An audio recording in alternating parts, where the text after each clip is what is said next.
Бүгүн Бишкекте маршрутка айдоочулар массалык иш ташташты. Алар 12-кичи районго чогулушуп талаптарын айтышты. Айтымдарында өкмөттүн милдеттүү камсыздандыруудан өтүү тууралуу токтомуна, бирдиктүү форма боюнча талапка жана маилердин ар кандай шылтоолору менен акча алып жаткандарына нааразы. Телефондар менен биз предупреждать этебиз бири-бирибизди. Телефон болбосо ар бир бала беле 1000 сомдон. Bir жылда 30-40 жолу түшөсүң. 40 000 акчабыз кетип атат, гайге только. Страховка кошпогондо азыр патент төлөп атак, накладной төлөйбүз. Ошо майда чүйдө 7 000ге чейин май бир айда обязательно которулат. Ал уже 4 000ден ашык 10 литр май кетет. Фильтри бар. Ремонтторду кошпогондо, ходовой частьта да мындай чыгымдарыбыз бир 30 000ден ашат айначы. Ушу талапты чечип берсе бизге мына гайлерди парады кылып койсун, гайлерди. Койт азыр чыгабыз. Гайлерди вообще бизге кириштирбей койсун. Бүгүн чыгып кетебиз бизге. Анан onun кереги жок бизге. Анан жол киренеси болсо көтөрүп берсин биздин. Ошол эле максатыбыз. Канчага көтөрөйүн деп атасың? 20 сом кылгыла. Например, страхование, оно нужно для чего? Допустим, если человек, допустим, водитель, выезжает за пределы государства, там это нужная вещь, потому что по международному стандарту это положено. Почему? Потому что ты там не знаешь, к кому обратиться. Тебя там не смогут никто, допустим, в другом государстве, тебя никто не будет защищать, какая-либо государственная структура какого-то чужого иностранца. А для этого, да, страховая компания, она вот в этом плане она эффективна. Но внутри государства она просто проваленная сага. Это реально. Маршруткалар иш ташташары тууралуу алдын ала эскертишкен эмес. Таң атпай көчөлөрдө аялдамаларда эл жыйылып, автобус, троллейбустарга батпай жумуштарынан балдар мектептерден калган учурлар көп болду. Ну что делать? Людям надо ехать.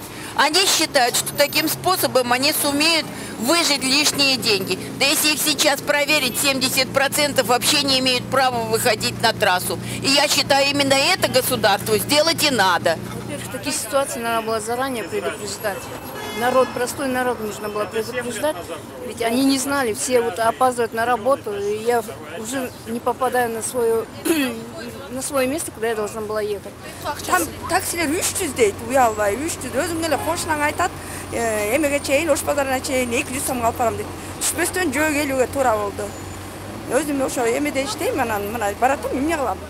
Калаадагы маршруттук айдоочулардын иш таштаганы убактылуу дешет шаардык кеңештин айрым депутаттары. Керек болсо жаңы автобустар келип, маршруттар четке чыгат. Жан багыш үчүн өздөрү иштешет, дейт депутат Музуралиев. Ал эми тарифтерди жогорулатууга жол берилбейт. Троллейбусуна 52 троллейбус жаңы келиш керек эле, анын 9-у келди, мына акырындык менен келип атат. Акырындык менен канчалык жаңы автобустар келип, бизден суранат элем ушул. Мен инвестор болуп, жаңы автобус алам дегендер болсо, ошо бизге кайрылып, биз аркылуу ошол жанагы государственный частный партнерство негизинде ушул автобустарды алып келип иштетсе болот да. Анан жана тариф маселеси дагы буга чейин көтөрүлүп атат. Муну муниципалитет жана депутаттар көтөргөн жок. Ошол эле бүгүнкү күндө маршрутка чыкпаган маршруттун ээлери чыгарып атат. Бизге аз болуп атат деп. Мен как транспортты түшүнгөн адам катары айтат элем, бүгүнкү күндө ошол алынып аткан акы туура эле жетиштүү эле болот бардыгына. Жаңы автобустар келсе биз аларга көрсөтөбүз да, жетиштүү болор үчүн бул нерсени бар. Ал эми мэриядан айдоочулардын талаптары аткарылбайт деп билдирди. Анын ордуна кооптуу жүк ташыгандар, жүргүнчү ташыгандар милдеттүү түрдө камсыздандыруу полисин алышы керек. Албаса 500 сом айып пул салынат, же машинелери айып жайына токтотулат. Маршруттар ар бир орунду камсыздандырууга тийиш деп айтылды. 40 фирма жетекчи бар. Ошол айдоочулар менен иштешет. Биз айдоочулар менен иштешет, жетекчилер менен иштешет. Жетекчилерге түшүндүрүү иштери жүргүзүлгөн. 3 айдан бери айтылып келет. Айдоочулар менен ушул маселени так убагында каралбаган маселеден келип чыгат да.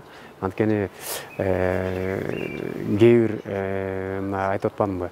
Жарымдан көбү уже полисти алган. Андай балдар бар. Албагандардан маселе чыгып калып, анан беркилер ошону баягы колдоп коюшту, токтоп калышты. Эртең ишке чыгышабы? Эртең чыгышат. Бүгүн мына азыр ойлоп атам, кечке маал чыгышат го. Бишкекте 120 каттам боюнча эл ташыган 40 фирма катталган. Жалпысынан 5000ден ашуун маршруткалар бар. Алардын 3000ге жакыны каттамга чыгат. Булардын дээрлик көбү камсыздандырылган эмес. Ал эми камсыздандыруу үчүн полиске жылына ар бир орунга 136 сомдон, алыска каттагандар 204 сомдон төлөөлөрү зарыл. Ал арада маршруттар чыкпаган менен шаар ичинде тыгын көп болуп, адамдар болжогон жерлерине маалында жетпей, нааразылыктар дагы көп болду.